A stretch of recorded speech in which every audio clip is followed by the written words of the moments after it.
পঞ্চম নাম্বার নবীজি বলেন আতা আর রাজুল যাওজাতাহু। পঞ্চম নাম্বার কিয়ামতের পূর্ব লক্ষণ হলো মানুষগণ অন্যায় কাজে স্ত্রীর অনুসরণ করা যখন শুরু করবে, অন্যায় কাজে স্ত্রীর কে খুশি করা শুরু করবে, স্ত্রীর কথাকে মানতে আরম্ভ করবে অন্যায় কাজে। এখানে আমাদের স্পষ্ট হওয়া দরকার, পারিবারিক ভাবে পরিবারের প্রত্যেকটা কাজে স্ত্রীর সাথে পরামর্শ করা এটা সুন্নত। পরিবারের চাকাটা এটা চলবে স্বামী এবং স্ত্রী দুইজনের গতিতেই, এবং একজন অপরজনের সাথে শেয়ার করবে, পরামর্শ করবে, কারো কাছে কোনো কিছু গোপন থাকবে না। এটা হলো পরিবার নীতি।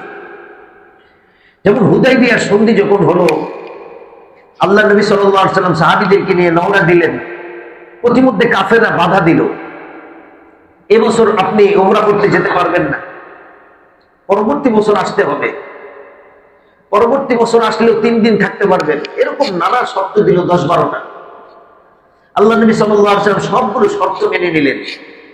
সাহাবীদেরকে ঘোষণা করলেন, আমরা তো যেতে পারছি না, চলো আমরা এখানেই হালাল হয়ে যাই, মাথা মুন্ডন করো। সাহাবায়ে কেরাম কেউ মাথা মুন্ডন করছেন না, সবাই রাগে ক্ষোভে ফসছেন, ইয়া রাসূলুল্লাহ আমাদেরকে ঘোষণা দেন, আমরা তাদের সাথে আমরা লড়াই করি, কেন আমাদেরকে যেতে দিবে না মক্কায়, এটা আমাদের অধিকার। আল্লাহ নবী বললেন, না এখন লড়াই করা যাবে না, তোমরা মাথা মুন্ডন করে ফেলো। সাহাবায়ে কেরাম বসে আছেন। আল্লাহ নবীর পাশে ছিলেন ওনার স্ত্রী আম্মা জান উম্মে সালামা রাদিয়াল্লাহু তাআলা আনহা। তিনি বললেন, ইয়া রাসূলুল্লাহ আমি আপনাকে একটি পরামর্শ দেই, আপনি নিজে আগে মাথা মুন্ডন করে ফেলুন, আপনার অনুসরণ করে সবাই করে ফেলবে। আল্লাহ নবী বললেন, হ্যাঁ তুমি তো ভালো পরামর্শ দিয়েছো। স্ত্রীর পরামর্শ অনুযায়ী নবীজি আগে নিজেই মাথা মুন্ডন করে হালাল হয়ে গেলেন। সাহাবায়ে কেরাম নবী সাল্লাল্লাহু আলাইহি ওয়াসাল্লাম যখন এই কাজ করেছেন, সিরিয়ালে সবাই মাথা মুন্ডন করতে আরম্ভ করলো। আল্লাহ নবী স্ত্রীর পরামর্শ এক্ষেত্রে মেনে তিনি দৃষ্টান্ত পেশ করেছেন। কাজে স্ত্রীর সাথে পরামর্শ করতে হবে, মানতে হবে। কিন্তু আল্লাহ নবী বললেন, কিয়ামতের 5ম নম্বর পূর্ব লক্ষণ হলো অন্যায় কাজে যদি স্ত্রীকে খুশি করা হয়। বাবা মাকে খরচ দেওয়া হইতো, স্ত্রী বলল, তোমার বাবা মাকে টাকাটা একটু বেশি দিয়ে দিচ্ছ, তুমি টাকাটা কমায় দাও, আর কত দিবে, এবার অন্যরা দেখ, তুমি দেওয়া বন্ধ করো। স্ত্রীকে খুশি করার জন্য বাবা মাকে আমি খরচ দেওয়া বন্ধ করে দিলাম। স্ত্রী বলল, এই তোমার ভাই তো এরকম এরকম, ভাবি এই কথাবার্তা বলেছে, কাজেই ভাইয়ের সাথে সম্পর্ক রাখা যাবে না, ভাইয়ের বাড়ি যাওয়া যাবে না। স্ত্রীকে খুশি করার জন্য ভাইয়ের সাথে সম্পর্ক ছিন্ন করে দিলাম। তোমার বোন এই কাজ করেছে, কাজেই তোমার বোনের সাথে সম্পর্ক রাখা যাবে না। স্ত্রীর কথা অনুযায়ী বোনের সাথে সম্পর্ক ছিন্ন।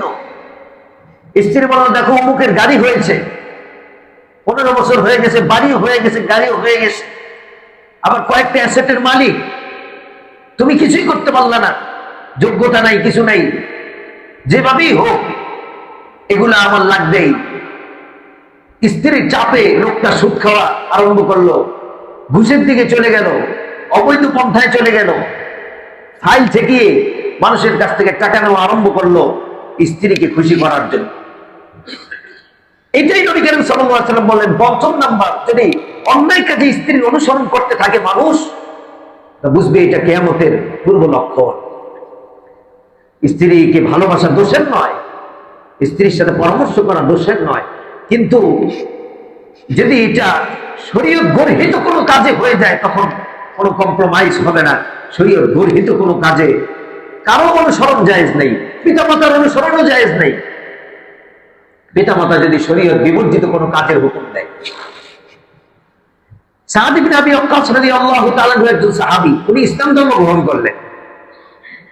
ওনার মা অনশনে চলে গেল যে, বাবা তুমি যদি ইসলাম না ছাড়ো আমি খাবো না, আমি খাওয়া দাওয়া ত্যাগ করলাম, আমি মরে যাব, তোমাকে ইসলাম ছাড়তে হবে। সাদ ইবনে আবি ওয়াক্কাস রাদিয়াল্লাহু তাআলা বলেন, আম্মা আপনার একটা জান কেন, আপনাকে যদি আল্লাহ তাআলা 100টা জান দেয়, 100 বার যদি আপনি মৃত্যুবরণ করেন, আমি যে মুহাম্মদের ধর্ম গ্রহণ করেছি এটা আমি ছাড়তে পারবো না। এক্ষেত্রে আপনার অনুসরণ জায়েজ নেই। আল্লাহ কোরআনে আয়াত নাযিল করলেন, ওয়াইন জাহাদাকা আলা আন তুশরিকা যদি তোমার বাবা মা তোমাকে শিরিক করতে বাধ্য করে, ফালা তুতিহুমা, এক্ষেত্রে তুমি তাদেরকে অনুসরণ করবে না। বাবা মা তোমাকে নাজায়েজ কাজ করতে বাধ্য করেছে, গান শিখতে বাধ্য করে, নাচ করতে বাধ্য করে, ড্যান্স করতে বাধ্য করে, ইসলাম ছাড়তে বাধ্য করে, এক্ষেত্রে বাবা মার অনুসরণ, আল্লাহ নবীজি আল্লাহ তাআলা বলেছেন ফালা তুতিহুমা, সদ্ব্যবহার করবা, কিন্তু এক্ষেত্রে অনুসরণ জায়েজ নেই। স্ত্রীকে ভালোবাসবে, খুশি করবে, পরামর্শ করবে, আদর যত্ন করবে, সোহাগ করবে, কিন্তু ইসলামের বিরুদ্ধে অথবা শরীয়ত বিবর্জিত, শরীয়ত গর্হিত কোন কাজে পরামর্শ দিলে সেটা মানা যাবে না। নবীজি বললেন এটা কিয়ামতের পূর্ব লক্ষণ। মানুষ যখন অন্যায় কাজে স্ত্রীকে খুশি করতে থাকবে, অন্যায় কাজে স্ত্রীর অনুসরণ করবে।